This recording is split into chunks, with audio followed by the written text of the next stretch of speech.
Good afternoon बच्चों। आज हम लोग अपनी परिसर अध्ययन भाग 1 की पुस्तक के पाठ हमारे व्यक्तित्व का विकास पाठ को पढ़ेंगे। इसका कुछ अंश इसके पहले हम लोगों ने पढ़ लिया है। आज हम लोग इस पाठ का आगे का भाग पढ़ेंगे। अपने माता पिता से और अपने सगे संबंधियों से तुम कौन कौन सी बातें सीखते हो, उनकी एक सूची तैयार करो। तो बच्चों, अपने माता पिता और सगे संबंधियों से तुमने इनमें से बहुत सी बातें सीखी होगी। हमारे माता पिता हमारी अंगुलियां पकड़कर हमें चलना सिखाते हैं, बोलने तथा व्यवहार करने के ढंग भी बताते हैं, गलती होने पर उसे सुधारना भी सिखाते हैं। इनको यह लगता है कि हम एक अच्छे व्यक्ति बने। तो इस तरह से एक सूची बनाओ कि हमने अपने माता पिता से क्या क्या सीखा। आगे का पाठ है बच्चों, क्या तुम जानते हो बाबा आमटे ने अपना पूरा जीवन समाज सेवा में ही व्यतीत कर दिया। देखो, बाबा आमटे का एक चित्र है। तो इन्होंने अपना पूरा जीवन जो है अपना वो समाज की सेवा में ही व्यतीत कर दिया। उनके जीवन का मुख्य उद्देश्य कुष्ठ रोगियों जानते हो ना, कोढ़ी जो जिसे अंगुली पूरा निकल गई रहती है। और अभी तो कुष्ठ रोगी बहुत कम हो गए हैं, क्योंकि इसके लिए जो है बढ़िया दवा आ गई है। और शुरू में ही अगर निदान हो जाए तो ये जो है रोग एकदम से काबू में आ जाता है। तो इन्होंने जो है जीवन का मुख्य उद्देश्य ही बना लिया कुष्ठ रोगियों तथा जिसे आम बोलचाल की भाषा में कोढ़ कहते हैं, कोढ़ी। तो मुख्य उद्देश्य कुष्ठ रोगियों तथा अंधे अपंग लोगों को अपने पैरों पर खड़ा करना था। इस काम में उनकी पत्नी साधना बहन ने उनको अमूल्य योगदान दिया। उनके बेटों तथा बहुओं ने इस कार्य को आगे शुरू रखा है। अब तो उनकी तीसरी पीढ़ी ने भी इस कार्य में अपना योगदान देना प्रारंभ किया है। माता पिताजी, दादा दादी जी इन लोगों को अनुकरण करते हुए समाज सेवा का कार्य सतत चलाते रहने का यह अत्यंत प्रेरणादायी उदाहरण है ना। तो बच्चों, अब इस पाठ को यहीं तक लेते हैं और इस पाठ से संबंधित कुछ प्रश्न है जिसका उत्तर हम लोग देखेंगे।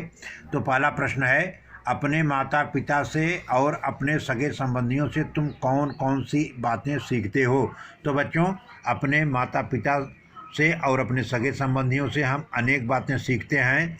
जैसे माता पिता ही हमको सर्वप्रथम चलना सिखाते हैं, हमको बोलना सिखाते हैं, कैसे लोगों के साथ व्यवहार किया जाता है, बड़ों से कैसे नमस्ते करते हैं, छोटों को कैसे आशीर्वाद देते हैं, गलती होने पर उसे सुधारते भी हैं हमारे माता पिता।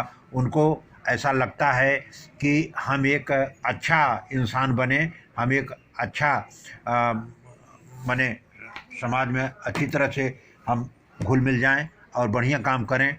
दूसरा, हम अपने जो है जैसे हमारे दादा हैं, दादी हैं, चाचा, मामा, मौसी, बुआ जैसे समीपी सगे संबंधियों की भी हमारे लिए आत्मीयता होती है। उनसे हम बहुत सी बातें सीखते हैं। हमारे अपने लोग हमें सिखाते हैं कि हम अपना काम स्वयं कैसे करना चाहिए।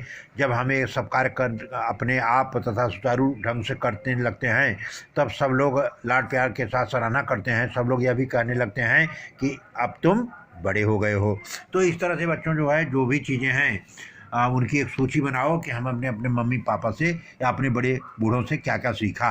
अगला प्रश्न है बच्चों कि बाबा आमटे ने अपना पूरा जीवन किस कार्य में व्यतीत किया।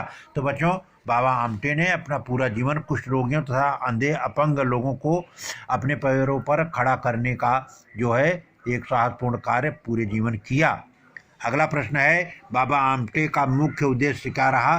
तो बच्चों, बाबा आमटे का मुख्य उद्देश्य जो है कुष्ठ रोगियों तथा अंधे अपंग लोगों को अपने पैरों पर खड़ा करना ही इनका मुख्य उद्देश्य रहा।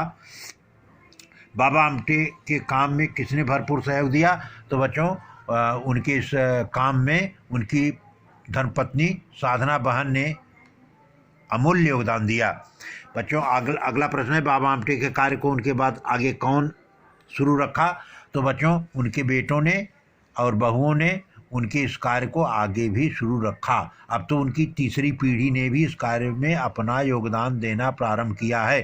तो इस तरह से माता पिता जी, दादा दादी जी, इन लोगों का अनुकरण करते हुए समाज सेवा का कार्य सतत चलते रहने का यह प्रेरणा अत्यंत प्रेरणादायी उदाहरण है ना, कि जैसे जो है बाबा आमटे जो है उनका जो है देख करके उनके लड़के, उनके नाती पोते उस कार्य को, समाज सेवा के काम को आगे कर रहे हैं। तो वैसे ही जो है हम लोगों को भी अपने मम्मी पापा आज लोगों से जो है समाज के का जो भी कार्य हैं उनको सीख करके और आगे बढ़ाते रहना चाहिए। बस, धन्यवाद।